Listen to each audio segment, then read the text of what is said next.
सभी विद्यार्थियों और मित्रों का एक बार फिर से इस ऑनलाइन प्लेटफॉर्म पर हार्दिक स्वागत है। आज की इस लेक्चर में हम विद्यार्थियों कंस्ट्रेंट के ऊपर चर्चाएं करेंगे। इससे पहले वाले लेक्चर में हमने डिग्री ऑफ फ्रीडम की चर्चा की थी और इससे पहले वाला जो लेक्चर था, हमारा जो प्रीवियस फर्स्ट लेक्चर था, उसमें हमने बेसिक इंट्रोडक्शन किया था क्लासिकल मैकेनिक्स का। तो आई होप, मैं ये उम्मीद करता हूँ कि आपको वो दोनों लेक्चर्स अच्छे से समझ आए होंगे। और यदि आपने उन दोनों लेक्चर्स को नहीं देखा है तो पहले आप उन दोनों लेक्चर्स को कंप्लीट करें और फिर उसके बाद में इस लेक्चर को देखें विद्यार्थियों, ताकि आपको बेहतर समझ में आएगा। ओके, तो आज हम कंस्ट्रेंट के बारे में चर्चा करते हैं कि आखिर कंस्ट्रेंट क्या है। बिकॉज हमने प्रीवियस वीडियो में ये देखा था थोड़ा बहुत कंस्ट्रेंट क्या होती है, लेकिन आज हम कंस्ट्रेंट के ऊपर विस्तृत रूप से चर्चा करेंगे। ओके, तो आज का हमारा लेक्चर पूरा कंस्ट्रेंट के ऊपर ही रहेगा। ओके, तो देखिए, हेडिंग डालता हूं मैं, कंस्ट्रेंट।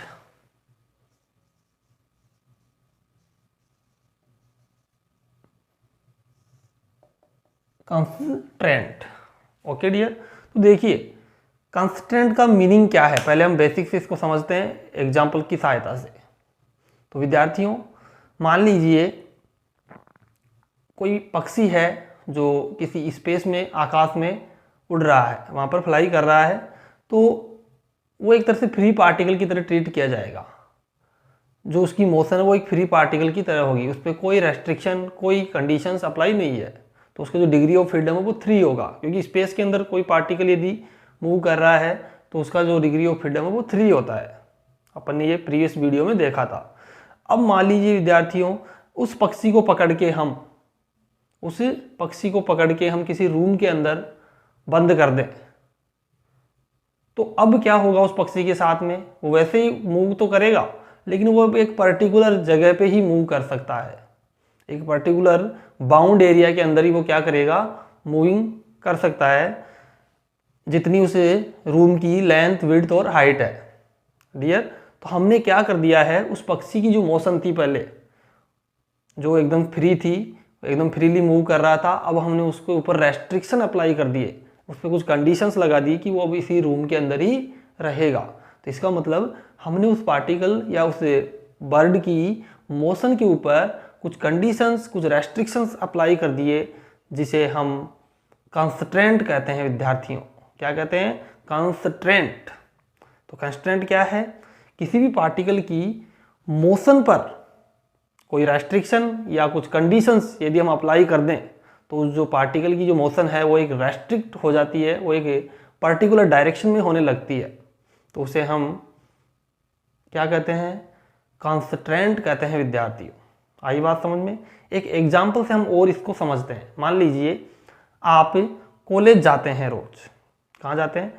कॉलेज जाते हैं। तो घर वाले आपको कहते हैं कि भैया आप कॉलेज जा रहे हैं, कॉलेज से पढ़ के वापस घर आना है, आपको कहीं जगह दुकानों पे या किसी और फ्रेंड्स के साथ नहीं जाना है।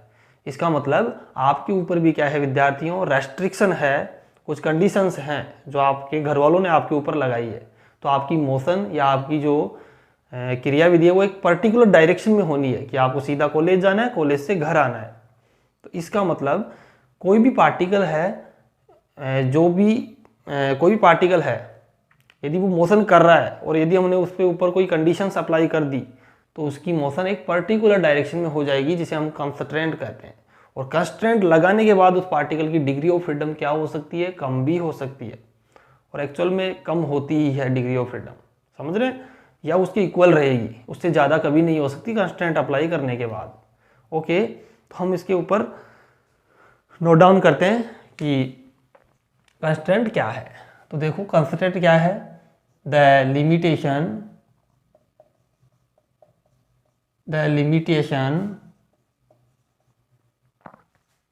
or restriction imposed on the motion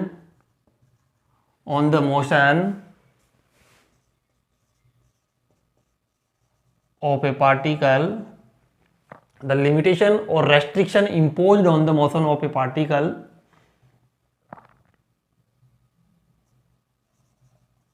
are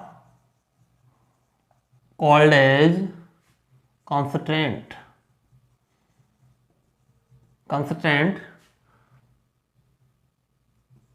The motion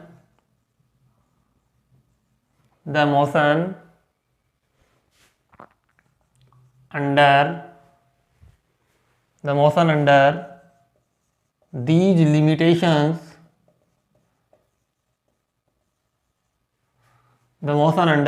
limitations are called as constraint motion. Okay, तो कंस्टेंट मोशन क्या है? जब भी हम किसी पार्टिकल के ऊपर कंडीशंस या लिमिटेशंस अप्लाई करें या उस पर कुछ रेस्ट्रिक्शंस अप्लाई कर दें, तो वो पार्टिकल क्या हो जाएगा, एक पर्टिकुलर डायरेक्शन में मूव करेगा, जिसे हम कंस्टेंट मोशन कहेंगे। ओके, तो आपको अच्छे से समझ आना चाहिए। कंस्टेंट का एक बेसिक मीनिंग है कि हम किसी पार्टिकल के ऊपर प्रतिबंधित कर दें, उसको किसी पार्टिकल को प्रतिबंध लगा दे उसके ऊपर कि आपको यही काम इसी पर्टिकुलर डायरेक्शन में करना है। जैसे कि कोई भी मान लीजिए एक साइकिल सवार है। कौन है? एक साइकिल सवार है, वो किसी सड़क पे जा रहा है, ऐसे ऐसे ऐसे तूफानी कर रहा है, तो उसकी डिग्री ऑफ फ्रीडम एकदम फ्री है, वो कैसे भी चला सकता है साइकिल को, बिकॉज। लेकिन एक ट्रेन को आपने देखा होगा, वो एक स्ट्रेट लाइन को फॉलो करती है, एक रेल ट्रैक को फॉलो करती है, तो उसकी जो डायरेक्शन है, एक पर्टिकुलर डायरेक्शन है ट्रेन की। क्या ट्रेन को कभी देखा आपने तूफानी करते हुए? नहीं, ऐसा नहीं होता। वो एक फिक्स रेल ट्रैक पे ही मूव करती है, अतः उस ट्रेन का जो डिग्री ऑफ फ्रीडम वो फिक्स है, अर्थात उसके ऊपर कंस्टेंट है। किसके ऊपर? ट्रेन के ऊपर, कि उसको एक पर्टिकुलर रेल ट्रैक पे ही चलना है, जबकि साइकिल सवार कैसे भी उसको चला सकता है। इसका मतलब कंस्टेंट एक प्रकार का किसी पार्टिकल के ऊपर रेस्ट्रिक्शन है, जो उसकी मोशन को क्या करता है? रेस्ट्रिक्ट करता है, एक लिमिटेशन देता है उसको कि एक पर्टिकुलर डायरेक्शन में ही इस मोशन को होना है। ओके, तो आगे हम देखते हैं। कंस्टेंट की एक परिभाषा हम और लिख देते हैं अथवा में, आप दोनों परिभाषाओं में से कोई सी भी एक लिख के आ जाना एग्जाम में।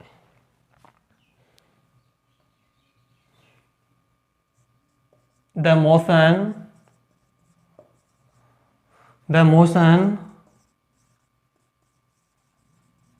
motion of a particle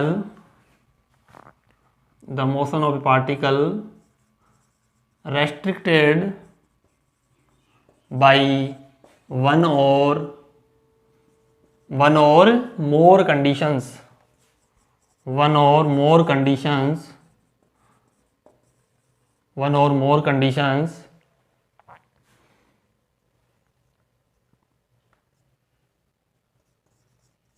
these conditions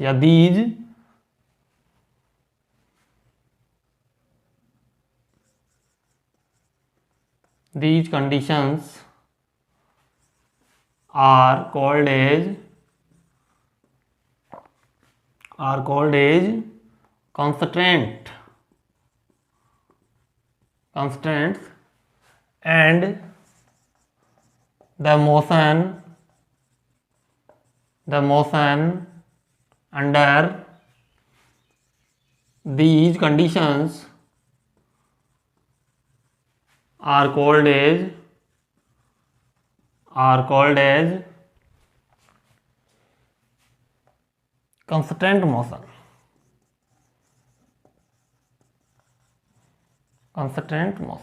okay, कुछ इंपॉर्टेंट पॉइंट्स और लिख देते हैं हम कंस्टेंट के बारे में, जो आपको एग्जाम में ऐसे कैसे लिख के आना है।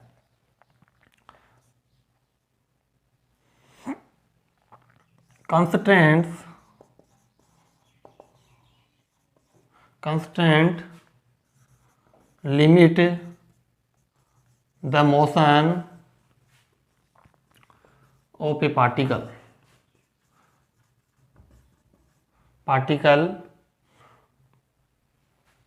due to this limitation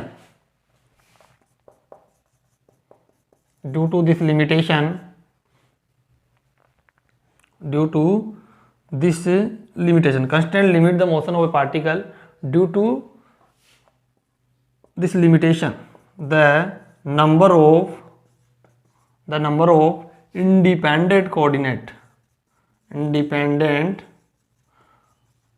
coordinate, और हम कहें इसको क्या कह सकते हैं, DOF, डिग्री ऑफ फ्रीडम भी कह सकते हैं। Number of independent coordinate is reduced, is reduced, यानी कहने का मतलब क्या है कि जब भी हम कंस्ट्रेंट अप्लाई करेंगे तो कंस्ट्रेंट क्या करेगा, उस पार्टिकल की मोशन को लिमिट कर देगा, यानी कि उसको एक लिमिटेशन में बाउंड कर देगा कि अब आपको उस पर्टिकुलर डायरेक्शन में ही मोशन को होना है।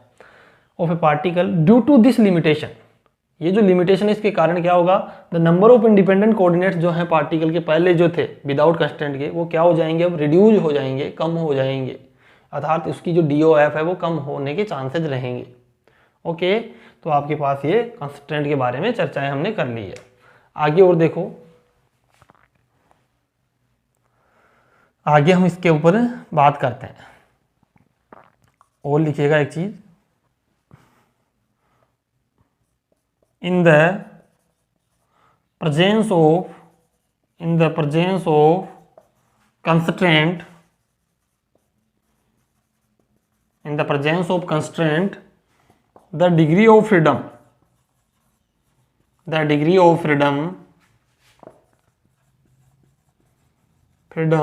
of a particles become smaller, किसकी प्रेजेंस में, कंस्ट्रेंट की प्रेजेंस में डिग्री ऑफ फ्रीडम क्या हो जाती है पार्टिकल की, कम हो जाती है, स्मॉलर हो जाती है।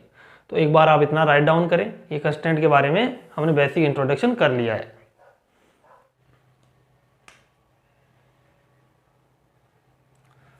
आगे देखिए, नेक्स्ट चलते हैं हम।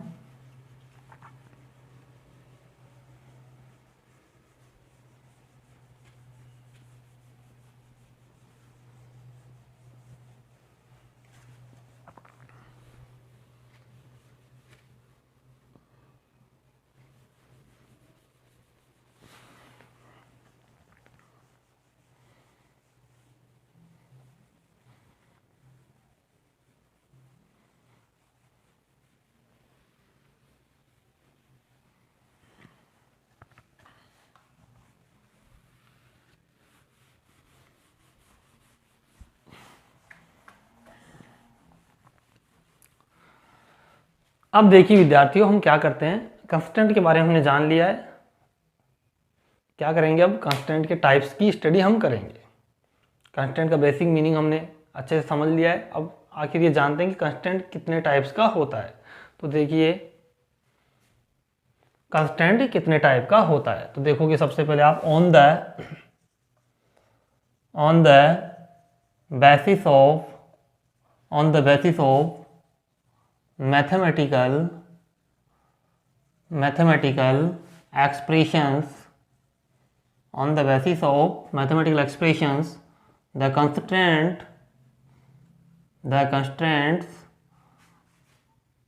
are two types। कितने टाइप्स का होता है कंस्ट्रेंट, कंस्ट्रेंट को दो टाइप्स में डिवाइड किया गया है, किसके बेसिस पे, मैथमेटिकल एक्सप्रेशन के बेसिस पे। अभी समझते हैं क्या होता है मैथमेटिकल एक्सप्रेशन, देखिएगा। तो यहां पर हम लिखें टाइप्स ऑफ कंस्ट्रेंट। देखिएगा हम यहाँ पर एक फ्लो चार्ट बनाते हैं ताकि आपको पढ़ने में भी आसानी रहेगी।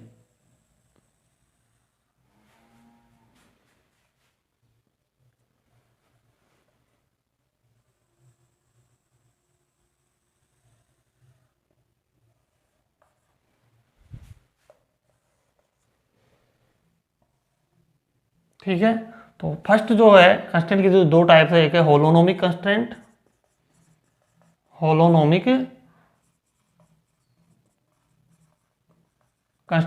और दूसरा है non holonomic constraint,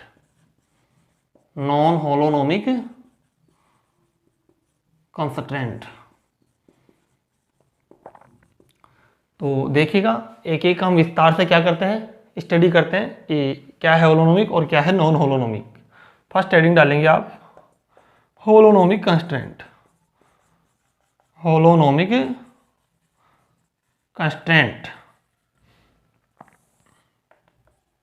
holonomic constant का मीनिंग देखिए विद्यार्थियों क्या है कि हम एक ऐसा कंस्टेंट जो हम किसी पार्टिकल के ऊपर एक इक्वेशन के रूप में अप्लाई करें।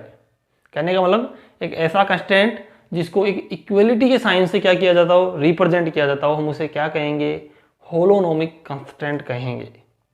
और नॉन होलोनोमिक का मतलब ऐसा कंस्टेंट जिसे हम क्या करें, एक इन इक्वलिटी के साइन से क्या करें, रिप्रेजेंट करें, उसे क्या कहते हैं हम, नॉन होलोनोमिक। ओके, तो देखिएगा हम उनको बारे में अच्छे से लिख देते हैं। यहाँ पर देखो,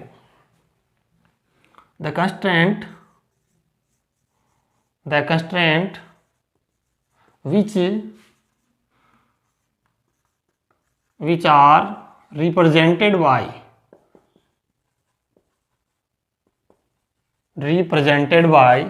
which are represented by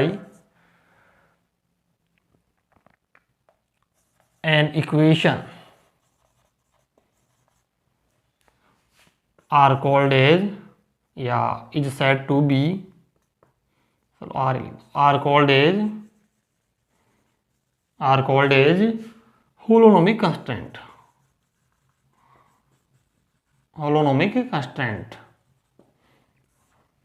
okay, ऐसा कंस्टेंट जिसको हम एक इक्वेशन से क्या करें, रिप्रेजेंट करें, हम उसे क्या कहेंगे, होलोनोमिक कंस्टेंट कहेंगे।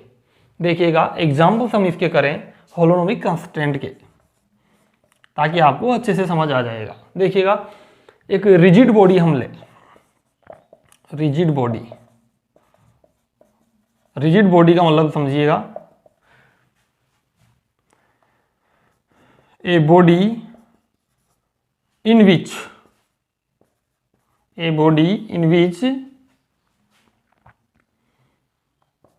the distance between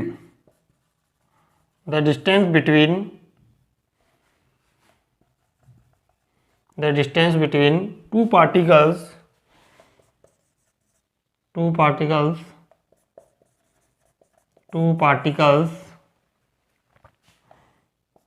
is always remains constant। Okay, एक रिजिड बॉडी का हम यहाँ एग्जांपल ले रहे हैं जिसमें हमेशा दो पार्टिकल की जो बीच की डिस्टेंस है वो हमेशा क्या रहती है, ऑलवेज कांस्टेंट रहेगी, ऑलवेज फिक्स रहेगी। जैसे मान लीजिए ये कोई एक रिजिड बॉडी है, इसका एक पार्टिकल यहाँ है, एक पार्टिकल यहाँ है, तो आप देख रहे हैं इस दोनों पार्टिकल की जो डिस्टेंस है एकदम फिक्स है। चाहे मैं इस मार्कर को कैसे भी कुछ भी करूं, चाहे कुछ भी करूं इसके साथ, तो इसकी जो पार्टिकल की जो डिस्टेंस है दोनों पार्टिकल की वो एकदम फिक्स है। अब यहाँ पर ये तो मार्कर है तो इसको हम रिजिड बॉडी यहाँ मान रहे हैं, लेकिन रिजिड बॉडी की जो एक्चुअल डेफिनेशन वो क्या है एक्चुअल डेफिनेशन? उसकी एक्चुअल डेफिनेशन ये है कि एक ऐसा बॉडी जिस पर आप कितने भी फोर्स अप्लाई करें बाहर से, एक्सटर्नल फोर्स आप उसके ऊपर कितने भी अप्लाई करें, उस बॉडी के ऊपर कोई इफेक्ट नहीं पड़ना चाहिए।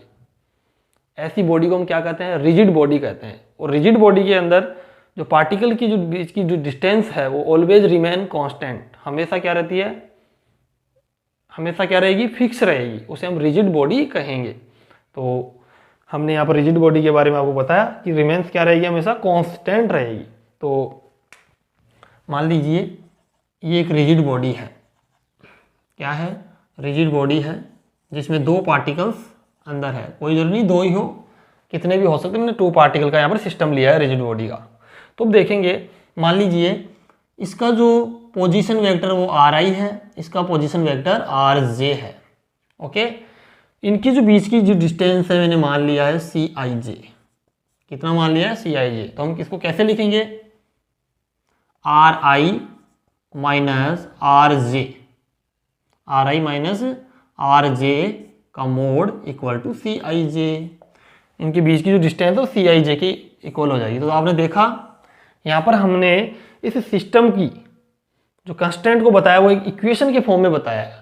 इसका मतलब एक इक्वल का साइन आना चाहिए, उसे हम इक्वेशन बोल देते हैं। यदि किसी भी जो टर्म हमने लिखी है इस टर्म्स के अंदर देखिए इक्वल का साइन आ रहा है, इसका मतलब ये एक इक्वेशन के रूप में रिप्रेजेंट हमने इसकी कंस्टेंट को कर दिया है।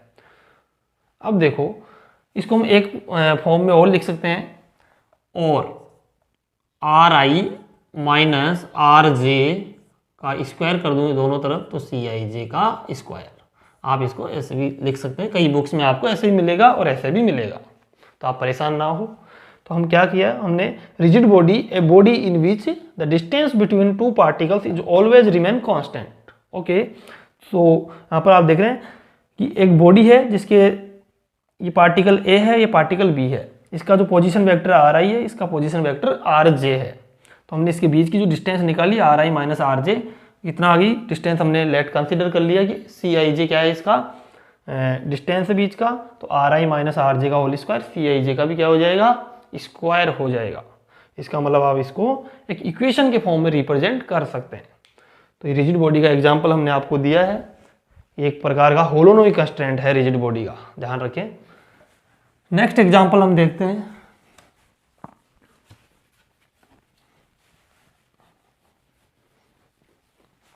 नेक्स्ट एग्जाम्पल इसी में दूसरा एग्जाम्पल, ये फर्स्ट एग्जाम्पल हुआ। सेकंड एग्जाम्पल देखो, simple pendulum. Simple pendulum, simple pendulum में देखिए क्या होता है। सिंपल पेंडुलम में देखो, इसका भी हम कांस्टेंट इक्वेशन लिखते हैं। तो आपको कांस्टेंट इक्वेशन लिखना आ जाना चाहिए अब।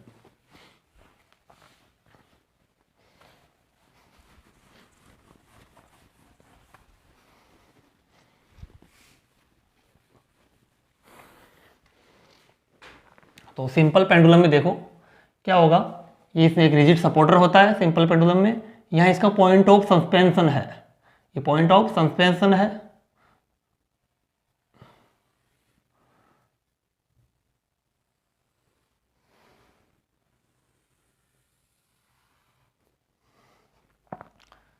ये इसका मास m है यहाँ पर। ओके, तो ये पार्टिकल जो है यहाँ पर इसमें क्या करेगा, सिंपल पेंडुलम में ऐसे मूव करेगा। इसका मतलब इसमें क्या कंस्टेंट है, इसका जो लेंथ है, इसका जो लेंथ है l, वो क्या है, फिक्स है, l फिक्स।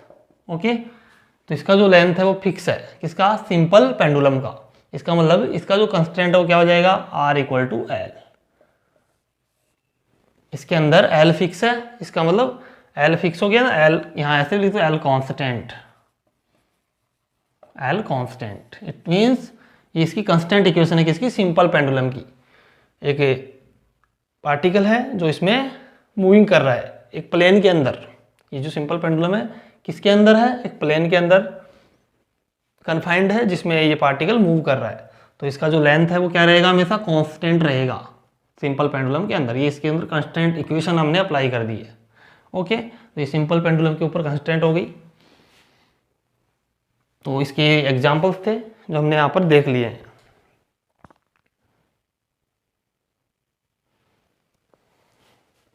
ओके, नेक्स्ट देखो,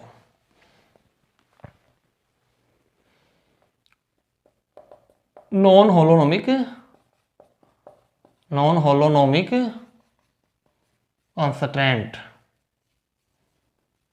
नॉन होलोनोमिक कंस्ट्रेंट ये क्या होगी, जस्ट उसकी रिवर्स हो जाएगी। The constraint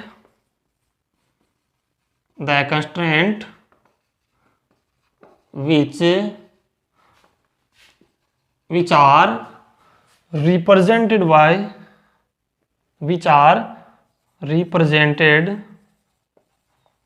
represented by an, या ऐसे लिख दो which are not represented by an equation, जिसको एक इक्वेशन से रिप्रेजेंट नहीं किया जाता हो, are called as non holonomic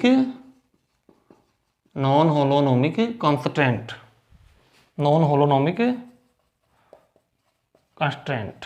okay, एक ऐसा कंस्ट्रेंट जिसको हम किसी इक्वेशन से रिप्रेजेंट नहीं कर सके। ओके, कहने का मतलब the constant which are not represented by an equation are called as non holonomic constant.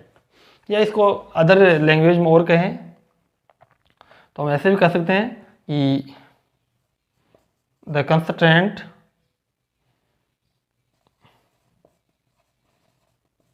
The constant which is represented by an inequality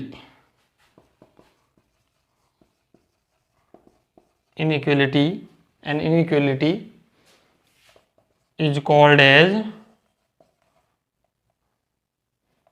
as non-holonomic constant.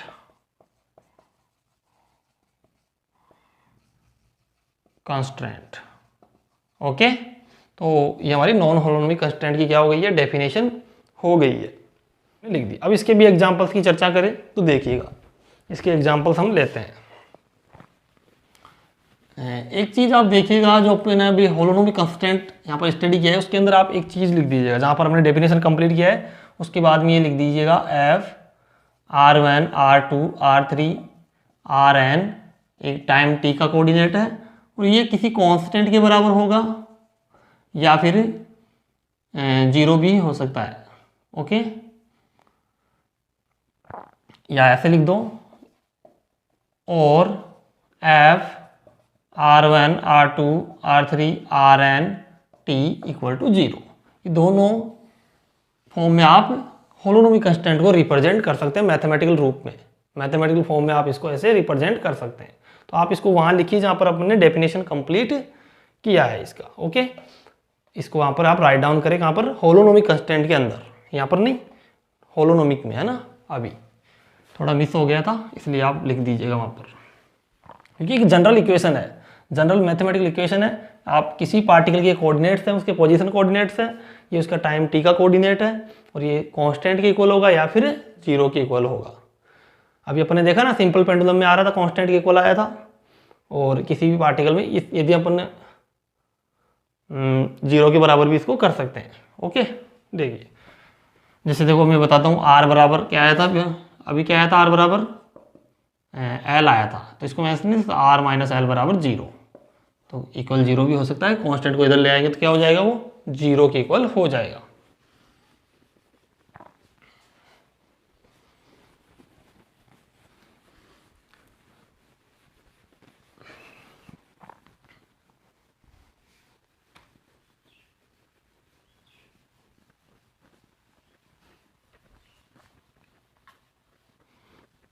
Next देखो, इसके एग्जांपल्स की हम बात करते हैं नॉन होलोनोमिक कंस्ट्रेंट के।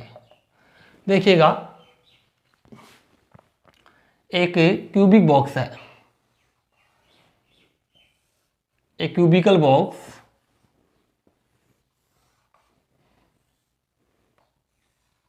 इन which a particle is confined. इसके अंदर एक पार्टिकल है, ये एक्स डायरेक्शन है, ये इसकी वाई डायरेक्शन और ये इसकी जेड डायरेक्शन। ओके, और देखिएगा जब किसी भी, जैसे हमने अभी रूम का और बर्ड का एग्जांपल लिया था, तो आपने देखा कि वो जो बर्ड है इस रूम से बाहर तो नहीं जा सकता, समझ रहे हैं, वो इस रूम के अंदर ही कहीं ना कहीं मूव करता रहेगा। इसका मतलब वो पक्षी जो है एक्स 0 से लेके कहाँ तक जा सकता है, उसकी लेंथ l तक, y में कहाँ तक जाएगा, उसकी विड्थ तक, z में कहाँ तक जाएगा, उसकी हाइट तक। तो ये इसके ऊपर क्या लग गया, कांस्टेंट लग गया। देखो इनइक्वलिटी के रूप में यहाँ पर कांस्टेंट आ रहा है, इक्वेशन के रूप में नहीं आया, सही है, ये इक्वेशन के रूप में नहीं है, एक इनइक्वलिटी के रूप में है। इसका मतलब इसको नॉन होलोनोमिक कांस्टेंट कहते हैं। तो यहाँ पर एक एग्जांपल आप लिख लीजिए, a cubical box, a cubical box in which a particle is moving. Okay, एक पार्टिकल इसमें मूव कर रहा है, इसका मतलब ये इसकी इनइक्वलिटी की इक्वेशंस है। कहने का मतलब ये नॉन होलोनोमिक कांस्टेंट को रिप्रेजेंट कर रहा है, बिकॉज ये पता है आपको कि इसके अंदर कोई भी पार्टिकल होगा वो इसके अंदर ही कहीं ना कहीं मूव करता रहेगा, लेकिन इससे बाहर तो नहीं जा सकता। इसका मतलब या तो इसकी लेंथ एल के इक्वल रहेगा या उससे कम रहेगा, या 0 के इक्वल या 0 से ज़्यादा हो सकता है, वो ओरिजिन पे भी हो सकता है। इसका मतलब 0 के इक्वल यहाँ पर लेना पड़ेगा हमें। ओके, तो ये उसकी नॉन होलोनोमिक कांस्टेंट इक्वेशंस है। ओके, आगे देखिए, ये फर्स्ट एग्जांपल हो गया आपके पास। अब देखिए इसका सेकंड एग्जांपल देखिए। A gas molecule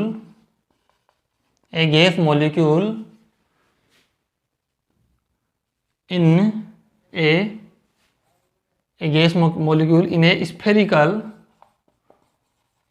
container. एक गैस मॉलिक्यूल जो किसके अंदर क्लोज है, स्फेरिकल कंटेनर के अंदर बंद है ऐसे। तो आप देख पा रहे हैं इसका सेंटर O है, इसका रेडियस R है। ओके, अब देखिएगा, मान लीजिए जो गैस का मॉलिक्यूल है वो किसी डिस्टेंस A तक यहाँ पर ट्रेवलिंग कर रहा है। ओके, तो क्या होगा, ये जो गैस का मॉलिक्यूल है वो या तो इसकी सरफेस तक जा सकता है या इस सरफेस के अंदर, यानी इसके अंदर कहीं ना कहीं मूव करेगा। इसका मतलब इसकी इनइक्वलिटी की इक्वेशन क्या होगी, देखिए इसमें क्या होगा कि जो R की जो वैल्यू है, कहने का मतलब इसका जो वैल्यू है वो या तो R से कम रहेगा या फिर R के इक्वल। इसका मतलब कैसे लिखोगे, R माइनस ए ग्रेटर देन 0। ये इसकी क्या हो गई, इनइक्वलिटी की इक्वेशन हो गई, यानी कहने का मतलब ये नॉन होलोनोमिक कांस्टेंट को रिप्रेजेंट कर रहा है। ओके डियर, तो ये आपके पास इसका एक एग्जांपल था, एक गैस मॉलिक्यूल इन एक स्फेरिकल कंटेनर। तो गैस के जो मॉलिक्यूल है वो कहीं भी मूव कर सकते हैं इसके अंदर। ठीक है, तो ये वो मैक्सिमम कहाँ तक जा सकते हैं, उसकी रेडियस तक जा सकते हैं, उस रेडियस से कम रहेंगे। ठीक है, तो ये आपके पास दो एग्जाम्पल थे नॉन होलोनोमिक कांस्टेंट के।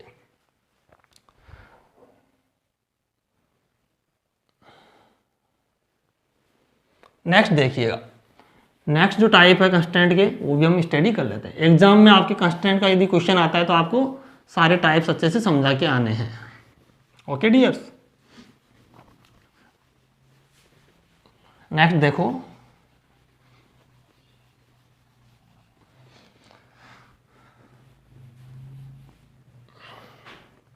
नेक्स्ट देखिएगा, on the basis of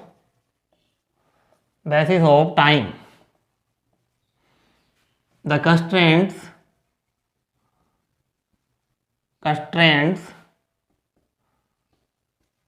are two types। फिर से कंस्ट्रेंट कितने टाइप के होंगे, 2 टाइप्स के होंगे।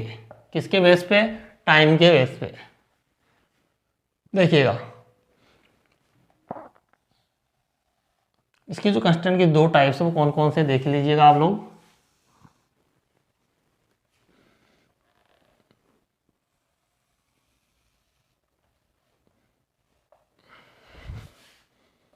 फर्स्ट है रियोनोमस कंस्ट्रेंट एंड दूसरा है स्क्लेरोनोमस, या स्क्लेरोनोमिक भी बोलते हैं इसको, कंस्ट्रेंट। ओके, तो 2 टाइप के कंस्ट्रेंट्स है, इनके बारे में देखिए अपन लिखते हैं, यहीं पर लिख देते हैं, the constraint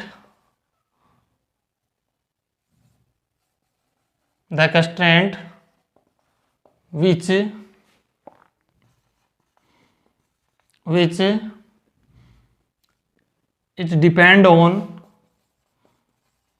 it depend on time is called as rheonomous constant.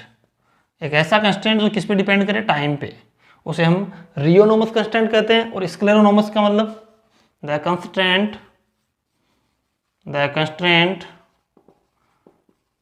which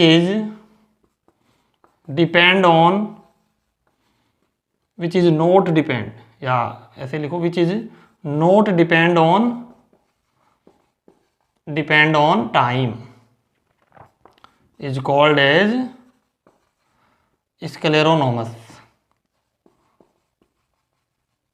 स्क्लेरोनोमस constant. Okay, तो यहाँ पर कैसे लिखेंगे, यदि टाइम पे डिपेंड कर रहा है तो इसका जो पोजीशन का जो वेक्टर होगा, यानी डेरिवेटिव जो होगा टाइम के रेस्पेक्ट में, 0 नहीं होगा, तभी तो टाइम के ऊपर क्या करेगा, डिपेंड करेगा। यदि टाइम पे डिपेंड नहीं करता, इसका जो डेरिवेटिव वो 0 हो जाता। जैसे यहाँ पर del R upon del T equal to, because ये टाइम पे डिपेंड नहीं कर रहा है, इसका मतलब इसका जो डिफरेंशियल है वो डिफरेंशियल कितना हो जाएगा, 0 हो जाएगा। यहाँ पर टाइम पे डिपेंड कर रहा है, इसका मतलब इसका जो अवकलन है जो डिफरेंशियल है वो कितना होगा, 0 के इक्वल हो, 0 के नॉट इक्वल होगा। ओके, तो यहाँ पर इसकी कांस्टेंट इक्वेशंस है। अब देखिएगा इसके अंदर क्या करेंगे। अब देखो ये हमारे पास हुआ, इसका एग्जाम्पल देखो, a simple pendulum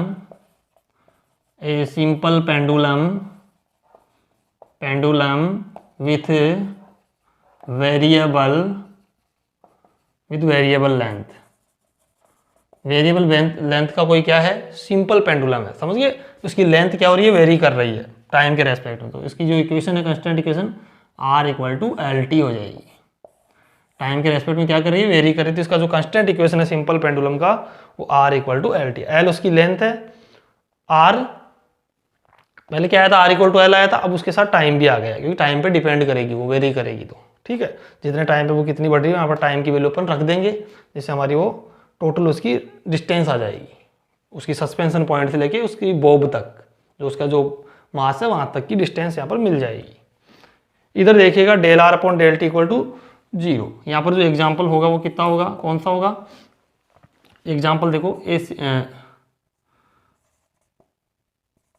simple pendulum with rigid supporter, जो हमारा साधारण होता है सिंपल पेंडुलम वो वाला। तो ये हमारे पास कंस्टेंट के टाइप्स में हमने एक एक एग्जांपल यहाँ पर डिस्कस कर लिया है, रियोनोमस कंस्टेंट, स्क्लेरोनोमस कंस्टेंट। ओके, तो इसको आप नोट डाउन करें जल्दी, नेक्स्ट आगे पढ़ते हैं फिर अपन।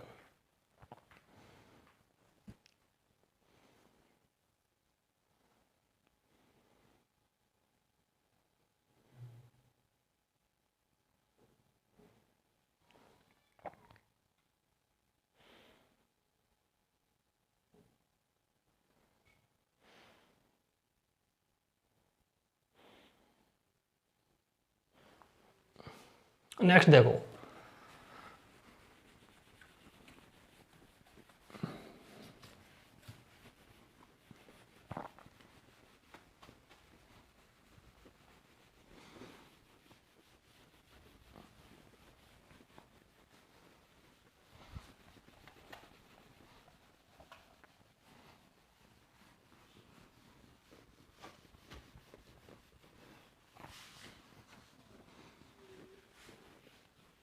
नेक्स्ट देखिएगा, on the basis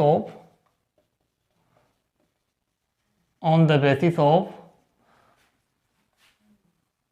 conservation of energy, the constants are 2 types. Constant के फिर से कितने टाइप्स हैं, 2 टाइप्स हैं, समझने का प्रयास करना विद्यार्थियों। देखिएगा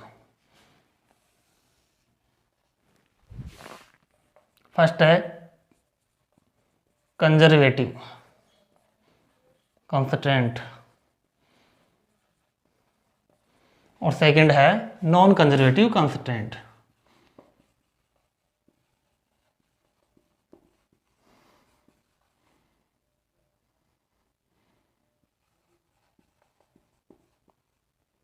non conservative constant,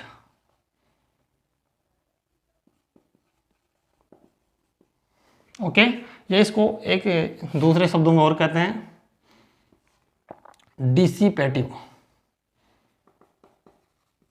dissipative constant.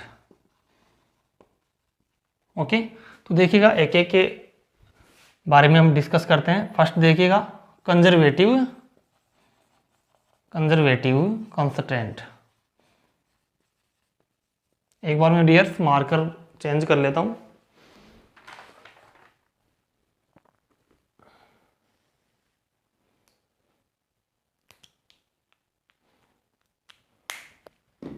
देखिएगा conservative constant, if the total mechanical energy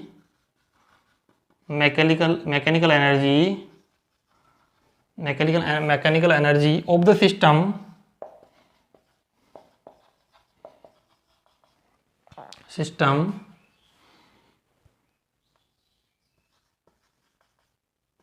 remains conserved during the constant motion. During the constant motion, if the total mechanical energy of the system remains conserved. Okay, यदि इसकी जो total mechanical energy वो क्या रहे, conserve रहे, तो हम उसको किसके दौरान, ड्यूरिंग द कंस्टेंट मोशन, तो that is called as conservative constant. Conservative constant. Okay, तो इसके अंदर क्या होगा, in this constraint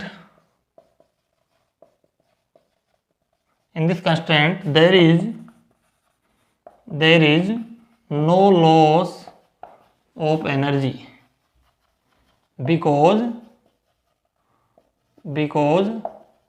the constant force do not do any work, यानी कि इसके अंदर कंस्टेंट वर्क, कोई वर्क नहीं करते हैं. कंस्टेंट जो फोर्सेज हैं वो कोई वर्क नहीं करते हैं. इसका मतलब एनर्जी में कोई लॉस नहीं होगा, और जब लॉस नहीं होगा तो एनर्जी जो है वो कंजर्व रहेगी. ऐसी कंस्टेंट को क्या कहते हैं, conservative constant. Okay dears, next देखो नॉन कंजर्वेटिव. नॉन कंजर्वेटिव का मतलब सेकेंड यहीं पर डाल देता हूँ हेडिंग, नॉन कंजर्वेटिव. तो नॉन कंजर्वेटिव कंस्टेंट इसी में चेंज कर लो. If the total mechanical energy of the system is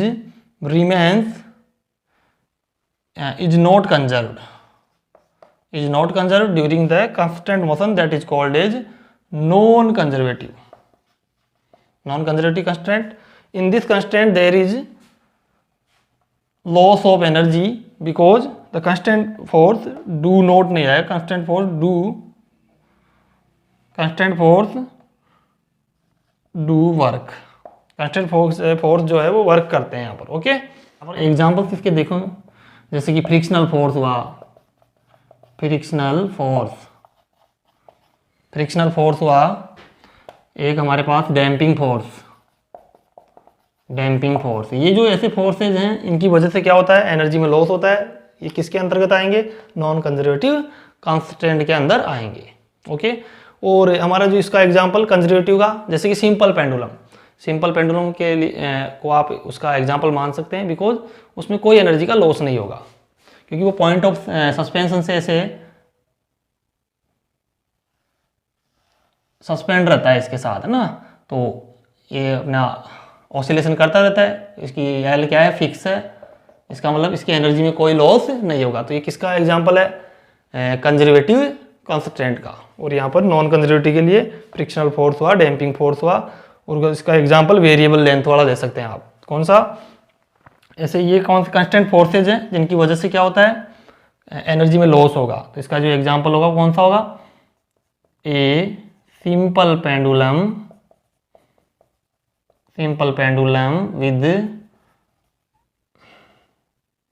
with variable length. तो लेंथ बार बार क्या होगी, चेंज होगी टाइम के रेस्पेक्ट में. जब लेंथ चेंज होगी टाइम के साथ साथ में, तो वहाँ पर एनर्जी के लॉसेज होंगे और कंस्टेंट फोर्स को वर्क करना पड़ेगा. इसके लिए एनर्जी में क्या होगा, लॉस होना स्टार्ट हो जाएगा. इसका मतलब वो कैसी कंस्टेंट है, नॉन कंजर्वेटिव कंस्टेंट है. तो आप इसके अंदर ये वाला एग्जाम्पल लिख देना नॉन कंजर्वेटिव में, और कंजर्वेटिव में simple pendulum with rigid supporter. Okay, तो मैंने आप के आज ये कंस्टेंट के टाइप्स कंप्लीट करवा दिए विद्यार्थियों. नेक्स्ट लेक्चर में हम नए टॉपिक के साथ मिलेंगे. उम्मीद करता हूँ कि आपको ये लेक्चर बहुत अच्छे से समझ आया होगा. यदि फिर भी कोई डाउट है मन में, तो आप मुझे ज़रूर कमेंट बॉक्स में बताएं, और अपने एप्लीकेशन में चैट ऑप्शन है, वहाँ पर आप मुझसे पूछ सकते हैं. ओके स्टूडेंट्स, आशा करता हूँ कि आप सभी अच्छे होंगे, स्वस्थ होंगे, मस्ती से पढ़ाई कर रहे होंगे, ऐसी मैं आपसे उम्मीद करता हूँ. Okay dear, thank you for watching this video. Thank you.